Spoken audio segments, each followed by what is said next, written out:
Hi, everybody. Thanks for joining us in the post-premiere chat. This week, the Laura Flanders Show aired an episode we recorded just, it seems, minutes ago in Morgantown, West Virginia.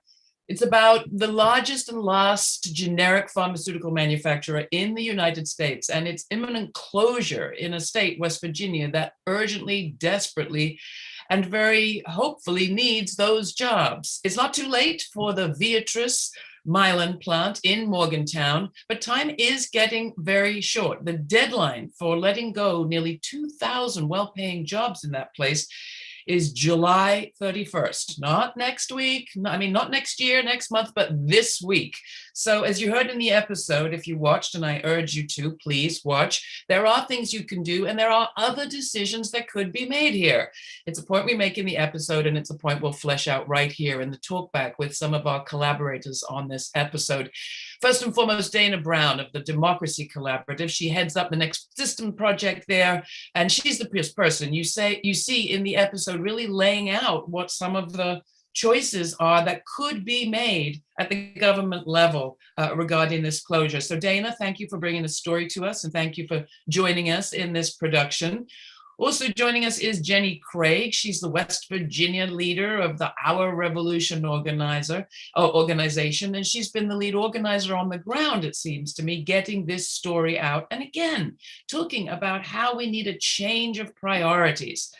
Finally, for the moment, Ixia Vega, I think the youngest, certainly the only at the moment, BIPOC member of the Morgantown Council. As far as I can see, she ran for office while preparing for her graduation.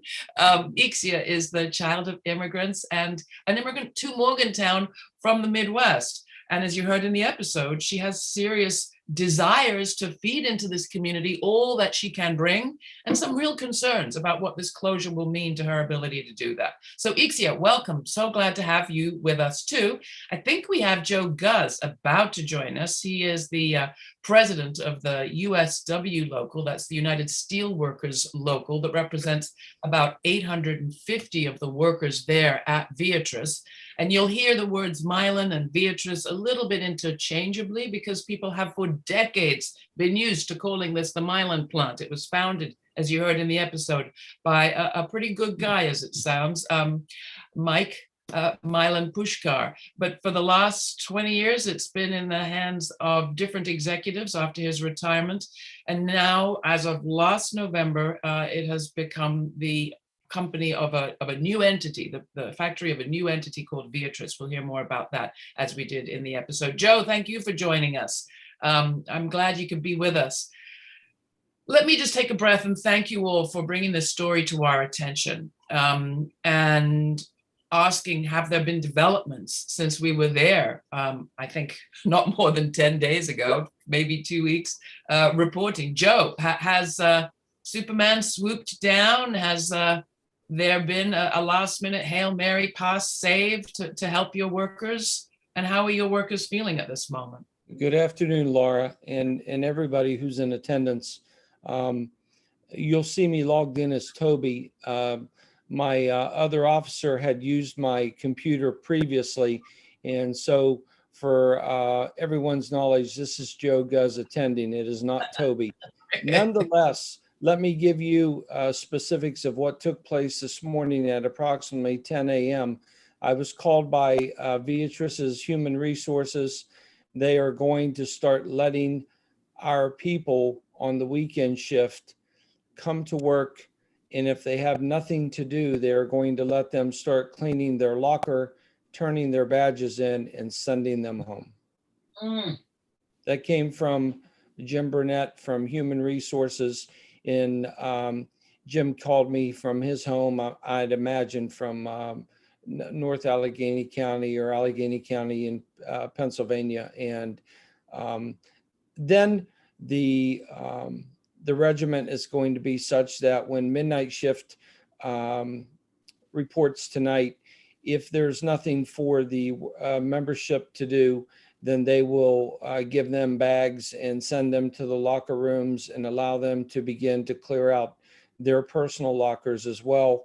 They may send them away from the facility and pay them as agreed upon through July the 31st, but things are very they're a little discouraging right now. No kidding. So Carla Schultz at the end of the episode where she says that I have 15 days, she doesn't even get this last week necessarily. Yes, this really doesn't come as much of a surprise.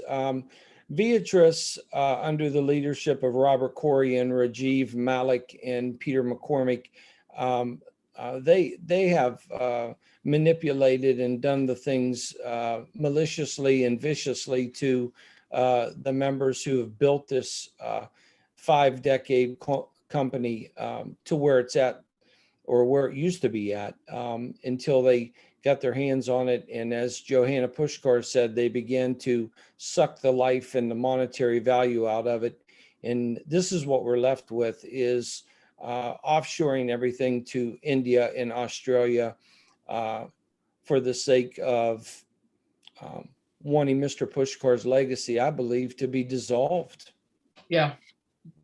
The article that Johanna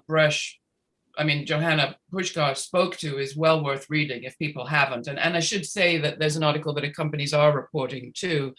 In the Nation magazine, the Vanity Fair magazine goes into deep detail into the contrast between what it was like to work at this factory under the leadership of Mylan Pushkar and what it's been like since Richard Corey and the others took over. Let me come to you, Dana, because this really speaks to your comment in the episode where you say an entire community, its fate shouldn't rest on the whim of its chief executive of a corporation. They might be a great guy, as Mike sounds like he was, or they might be a profits-only driven group like the current team seem as if they are. How do you see we can make a difference getting communities and people out of that bind? Dana. Well, I think it's about insisting that we have a strategy as a nation, that we see what industries like pharmaceuticals are really critical to the health and wealth of the nation, to the economic resilience of communities like Morgantown, and we make policies that align with those decisions. In the total absence of an industrial strategy, we're just going to keep seeing decisions like this, decisions of capital, by where the shareholders have decided that maybe it'll be a little cheaper if they offshore all this manufacturing capacity, and maybe they can make some more money.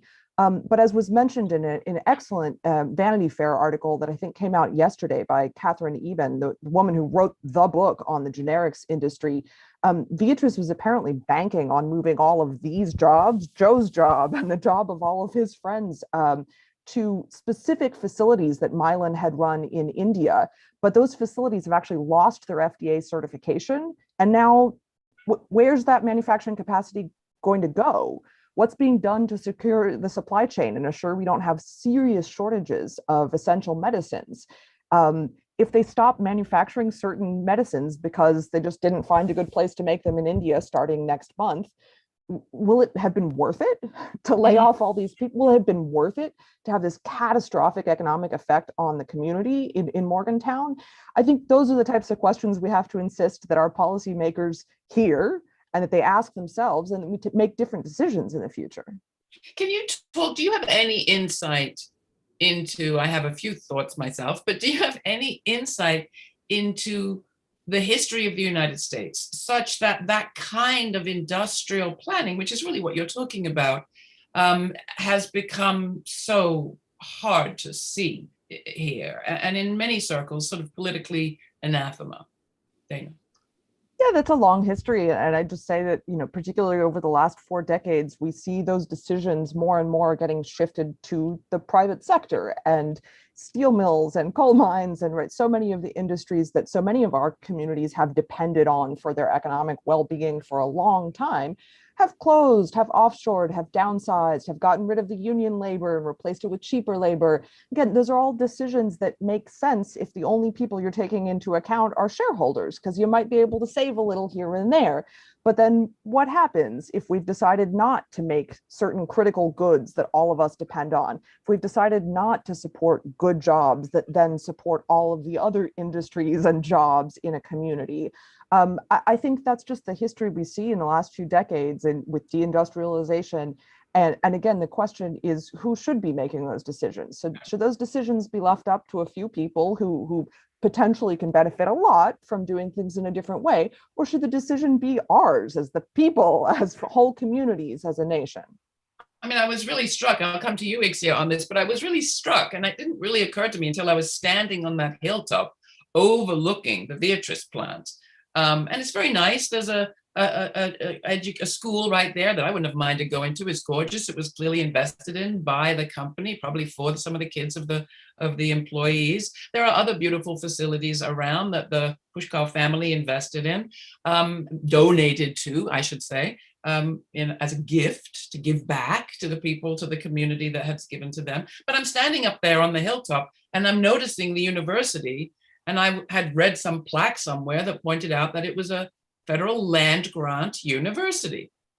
I mean, the federal government used to step in and say, okay, it's very nice. What they were doing in the 1870s was say, it was very nice that we have these classical universities that teach the classics.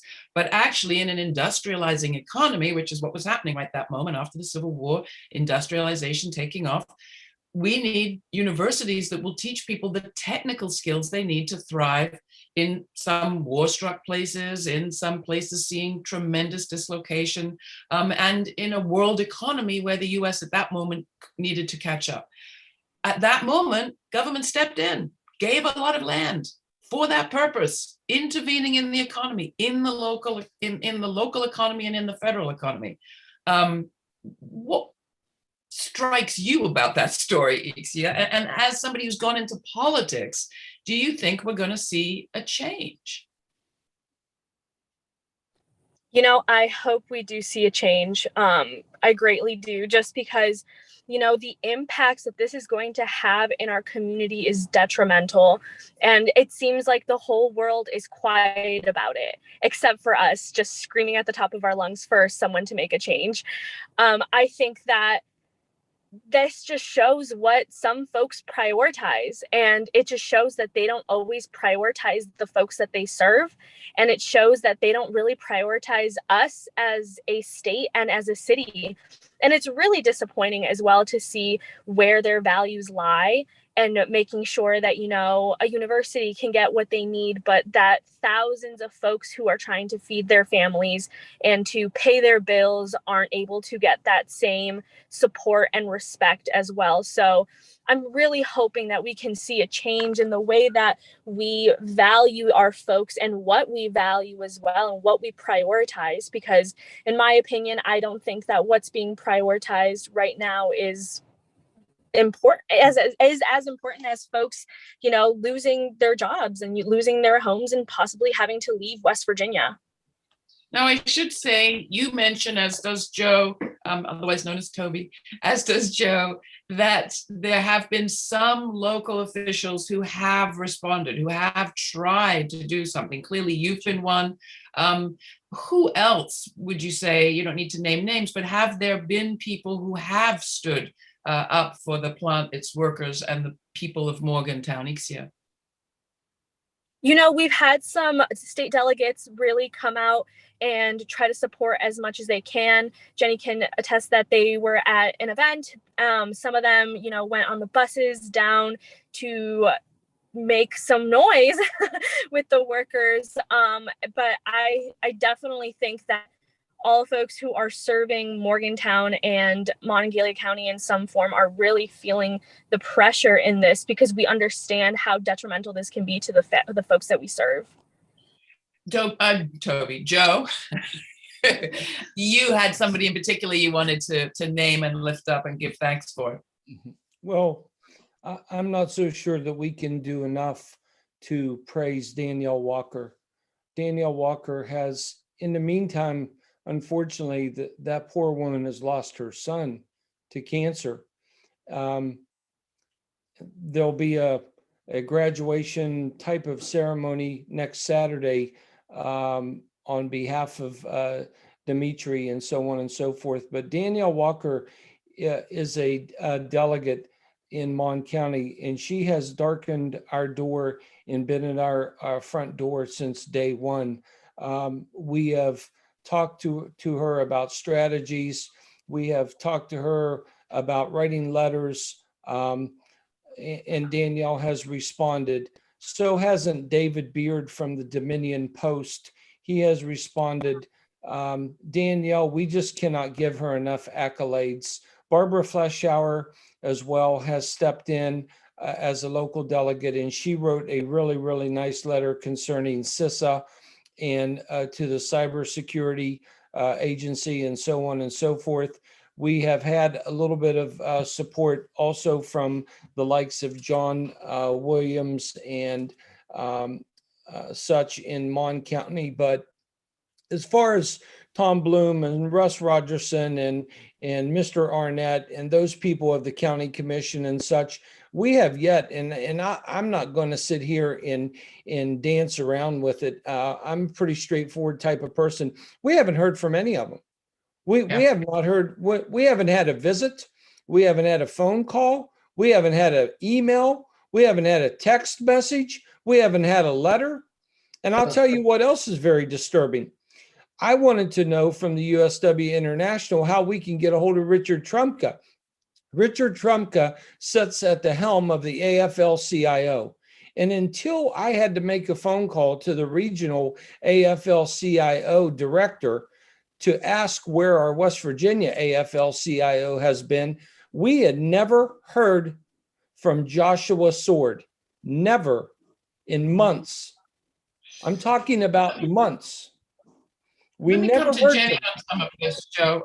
We hear you, and we absolutely, if we had been able to interview Danielle Walker, one of the very few African-American delegates there in the state, we would have, and she was at her son's funeral, and she definitely has been praised to the roof by people that we spoke to, and so has Daniel Beard, the reporter. I mean, as a reporter and many times media critic, I have to say, this is not a story that the local press has covered badly. It seemed to me the local press, television and print, have done a pretty good job of keeping up with what's happening here. It's really been the failure of national to pick up, and I'm glad that we were able to help bring this story to a national audience. I believe we are the only nationally syndicated television show that has paid it the slightest bit of attention. And it wasn't until this Friday that you saw the national print press really covered the story either. But you can check out In These Times, The Nation, and Vanity Fair. Coming to you, Jenny. You're hearing it about the frustration at the local level. At the same time, our revolution, the Working Families Party, when we were there, were feeling a lot of energy locally. Energy around this issue, energy around local organizing, the sense that at the local level, there is something brewing. Can you talk about what you perceive that to be and whether you think it is possible? I don't want to be, Pollyannish here, but is there something that could come out of this moment that will make the movements for change, and they are multifaceted in West Virginia, stronger? Yeah, thank you for having me, and it's great to see to see everyone there. Joe, it's great to see you. I want to first start by saying I'm going to try really hard not to get emotional, because I've come to know and I've come to love Joe, and what he said at the very beginning, service before self, truly embodies what I've come to know him and all of the workers who want nothing more than to just work and live and contribute to their community. We have been on the ground, organizing, working, not just meeting the workers at Mylan and stepping in and figuring out what we could do if we can in any capacity to help, but we've been organizing and talking to our neighbors and educating our community on real issues that are going to impact working families. And one of the biggest that we've been advocating for and canvassing and door knocking and holding summer jam events in lots of cities across West Virginia for the Thrive Act, which is a significant infrastructure investment, not just in West Virginia, but across the nation. And we could see 50,000 new good paying jobs with access to unions here in West Virginia. And so what we're really seeing is when you talk to people, when you talk to your neighbors, and you do real ground level organizing in communities, and you take away partisan labels of Democrat and Republican, and you talk about issues and what they mean for West Virginia families, you see a real interest and a real support and a real drive from people that might otherwise not be politically engaged to step in and to stand up and to message their legislators, to message Senator Joe Manchin and Senator Shelley Moore Capito and Representative McKinley, and hold them accountable to the promises that they've made to West Virginia families. So similarly, tying in our the Mylan closure, it's really truly the same work that we're trying to do. Not just bring good paying, union jobs, green jobs in particular, but also protecting and preserving those jobs that we do have here. And so I'm hopeful that this sort of groundswell and this sort of energy is only going to go further, but it's really truly going to take hold of us every single day, talking to our friends, talking to our neighbors, holding our officials accountable at all levels, both at the state and local level, and nationally with our representatives and our senators. We need a significant restructuring and a significant change. We can no longer allow companies that receive federal government money, by the way, to offshore jobs and to exploit their workers. And we've been exploited here in West Virginia for decades. Your organization, Our Revolution, was founded by Bernie Sanders and his team. Has Bernie spoken up? He has an important position there in the Senate today. We have seen lots of support and lots of push for the Biden administration and for the federal government at the federal level to step in and to not allow companies, like I said, that take federal tax dollars to offshore. So I think that that's one thing that we need to make sure that we continue to support people like Bernie Sanders and others who have this same message, that if we are allowing companies, particularly mega companies and big pharmaceutical companies, to take federal money, we need to ensure that they're good stewards of that money and that they're not going to in turn take that money and invest it otherwise not in American workers. We've seen that across the country happen, unfortunately, under both parties. We saw that happen with the General Motors facility during the Trump's presidency, and we're seeing it now under Biden's presidency with Mylan, the Viatris pharmaceutical plant. So we have to do something, and we have to hold these elected officials accountable. So if I'm reading between the lines, Bernie's been keeping it meta. We haven't heard specifics on the plant.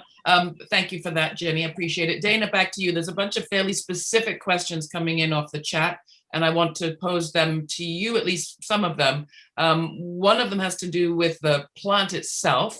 As far as I understand it from Viatris, it's not on the market and people are not being shown around it. And as I reported in that Nation article, the governor's office says he's had some ideas of what could be done, but the people at the plant are very hard to work with.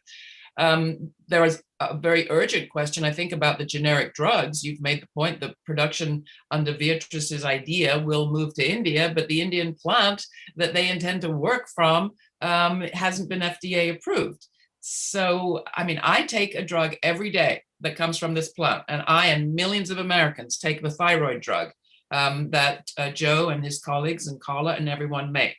I know what that price is of the brand name. And it is probably 10 times as great. Now, I might not pay that under my insurance, but my insurance company will. And you can be sure that insurance company will pass the cost back on to me. And of course, Medicare and Medicaid will see the rising costs that we all pay for. So a couple of questions there. And then I think we have a question about the possibility of any legal action that could be taken about this and what precedent that might take. But first, the plant, Dana, do we know if it's been shown to anyone? Is anyone interested? I'll try my hardest to answer the questions, and Joe might want to jump in as well. Certainly all the indications we've gotten from talking to people here and in DC is that Viatris has been stonewalling folks that there's really not been an attempt to sell the plant. And there are certainly concerns. Viatris is now the largest generics manufacturer in the world, right? They have a significant market share and therefore power over all of us in terms of what they decide to make and at what price they sell it. So if they're not selling this plant, if they're afraid of having competition or they don't want to pay union labor, that could be bad for all of us. And I think that's part of the reason that it's really disappointing to me to not see DC acting on this, particularly in an industry like pharmaceuticals. There are positive externalities for the community, for the nation, that go well beyond the balance sheet of a particular company. Having reliable access to affordable generics means keeping people out of hospitals, keeping them in their jobs, keeping them in school and contributing to their community. So it could actually save us all money overall in terms of health costs as a nation. And that's the calculus that people in DC should be doing, looking at a situation like this, right? And actually, I think those of us on the call right now, we represent a diversity of experience in this country, probably a diversity of political opinion too. We're the unity that this government keeps talking about. We're the political coalition that anyone needs to succeed in this nation, right? And to build back better and build the future that works for all of us. We're handing you a solution here. It makes common sense to all of us that you would save these jobs and save this infrastructure, because this is a critical industry that produces something that, Laura, you and I take medicines from this, and so do tens of millions of others, right? And what we should be asking the public sector is, you've got all the tools in your toolkit. There are a million ways you can intervene. Jenny and I and others wrote a letter that said, here are a couple of ways that you can intervene now at the last minute. Your representatives in the city council and at the state level have asked, have talked about other ways in. There are a bunch of options. But the bottom line is, take action. The clock is running out. We don't know if and where these medications are going to be made. We don't know at what price they're going to be sold. And you as the public sector, as our representatives, but also people who should be looking at the much larger balance sheet and say, what's it going to cost us in total healthcare if tens of millions of people no longer have their preventative medications? Those are exactly the people that should be saying, we're going to save this, period. Yeah. We're going to act now. We should say that Dana and Our Revolution and the Union Local and a bunch of other groups have written to the president, the Labor Department, you name it, calling for specific action and making the case around the threat to the supply chain, the threat to the supply of affordable generics, and the impact to the community in Morgantown, in West Virginia more broadly, and nationally. Dana, what has been the response to that letter? And is it too late for other organizations to sign on? I mean, we have a week here, and I'm happy to have done this show, but our work around this issue doesn't end today, I hope. And I don't want people to go away from watching this with just, oh, isn't it terrible what's happening? There are still some things people can do. And I guess in these last 3 minutes, I'm going to ask each of you to give a to-do, maybe not a list, but maybe one or two things. Dana first, Jenny, Joe, Ixia. Dana. Real quick, the response has been the response that Joe's been getting all these months: radio silence. So I'd say to everybody, talk to your representative, tweet at them, call them, show up on their doorstep, tell them that this is an essential issue. It's about essential workers in an essential industry, and we can't afford to let it go. Jenny. Really just seconding what Dana has said. We've heard virtually nothing new from any of our elected representatives. I will say at the state level, many of our delegates, including Danielle Walker, have done really what they can. They earmarked money for reopening, but truly this is a much higher issue in the federal government. And so just like what Dana said, we need to not give up hope. We need every single person watching the show, every single West Virginian. And even if you don't, you're not worried about West Virginia jobs, this is a national security issue. Access to safe, affordable generic medication, it affects all of us. So call Senator Joe Manchin, call Senator Shelley Moore Capito, call Representative David McKinley, and let them know that you expect them to do what they can with the time that we have to step in and to save this plant, or certainly incentivize another company to manufacture safe generic pharmaceuticals here in West Virginia, here in America. Joe Guz. So the question comes to me, we rebuild bridges with Chinese steel. We rebuild structures and buildings with Chinese and foreign materials.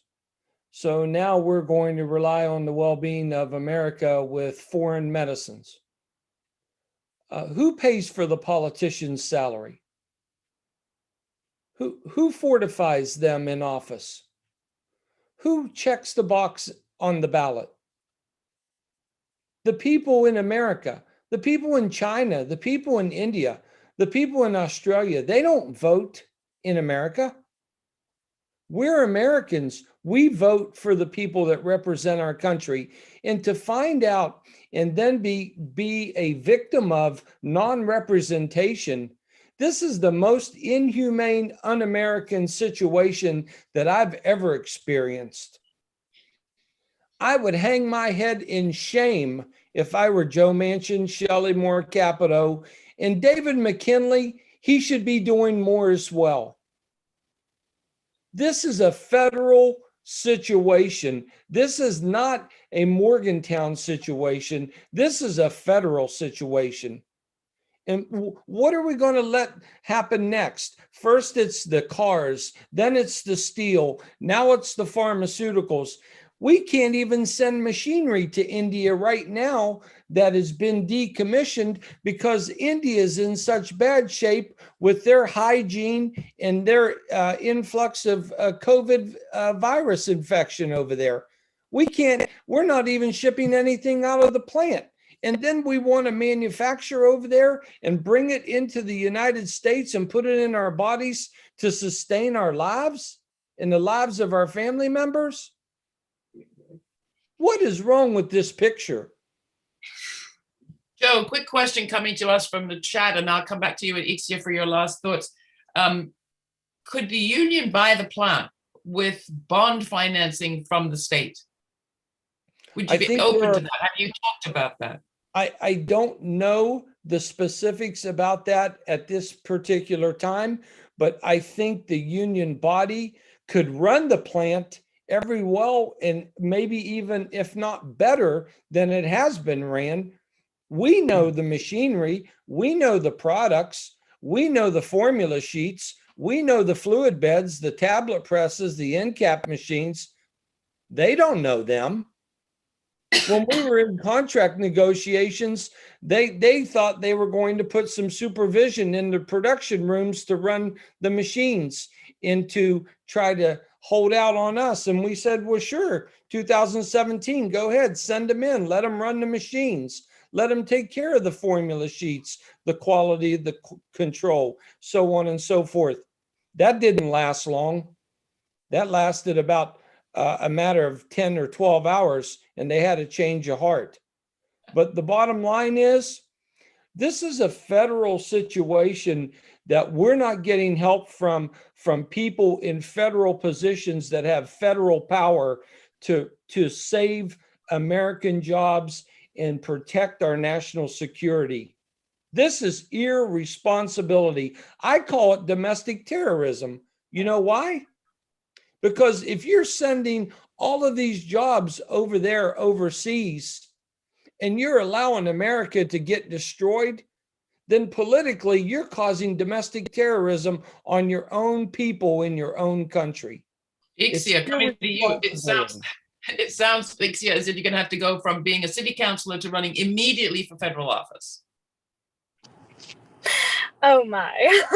But I do want to echo what everyone was saying. I definitely think it's time to use all the tools in our toolbox and make sure that these folks know that they work for us, and to make some noise, use all social media outlets, your email, phone calls, anything that you can do. Also bother their staff, get their attention as well. I think that right now this time is really crucial and we only have limited time left. So I think being able to make sure that this story is everywhere, even if it's not directly on TV, but at least social media, and sending it to folks who hold power, I think would be really important and can be really helpful. And I really hope that something can come out of this. Well, I want to thank all of you. And as somebody who isn't living in the West Virginia area, thank you for making us feel so welcome, Sabrina Artel, my story producer, and I. A big thanks also to everybody on my team who pulled together this beautifully edited episode in a record short amount of time. So thank you. And our comms team who's got out the word, and our friends at The Nation magazine who got an article timed with this release. But speaking as someone outside of West Virginia, I do think it's important. We cover these issues. We cover the issues of change in this country every single week on this show. And as far as possible, we lift up models of actionable ways that people are finding to shift power from the few to the many in the worlds of arts, politics, and economics. We call it the place where the people who say it can't be done take a backseat to the people who are doing it. And that's exactly what we look for in a story. And here I'm seeing people who could, run that plant, Joe, absolutely you could. And you could do the bookkeeping too. There are people who could run the plant, but there are also people calling for real systemic change, as Jenny did in our episode, of our government, of our tax system, and of our priorities. It is not simply in the state of West Virginia or the city of Morgantown where we see private companies left to their own devices as they make decisions about what's best for their shareholder bottom line. Now, it may not actually be best for their shareholder bottom line. That's another matter. But the way I look at it, they're always going to do that. Their interest is the interest of private profit. So I think the question that I'm hearing being lifted up, raised all across this country is, where is the entity at the local, at the regional, at the federal level that will assert the public interest in a moment like this? We can beg, borrow, and plead with private companies to behave differently. We can try to punish them after the fact, and maybe that's possible. But what we really need, as Joe said, is representative, inclusive, democratic governance that puts people first. And while I hear a lot of demands and a lot of shifts happening in many areas around this country, that's one I think that is to be shared by everyone all across the states here. And it is a global demand. And if we don't listen as a people, I think our time on this planet is pretty limited. And that's just me. But I will say this is not just a regional problem or a local problem. Just as Joe has said and as Dana said, this is a problem of governance. And we have a right to demand better, and we may have to take the responsibility to make better. So Ixia, thank you for stepping up to go into the fray here. Joe, thank you for your work. We'll be thinking of you all week and beyond. Jenny, we will stay in touch with you and hear what Our Revolution and others are doing. And Dana, let's keep working on these stories, because maybe if we report enough and make enough of a noise and think carefully enough and get the word out widely enough, we can make the kind of change that everybody here is talking about. So thank you. I appreciate it. Spread the word, subscribe to the channel, share this episode with your friends and relations. And if you can't yet be your representative, call your representative. Do it. Thank you.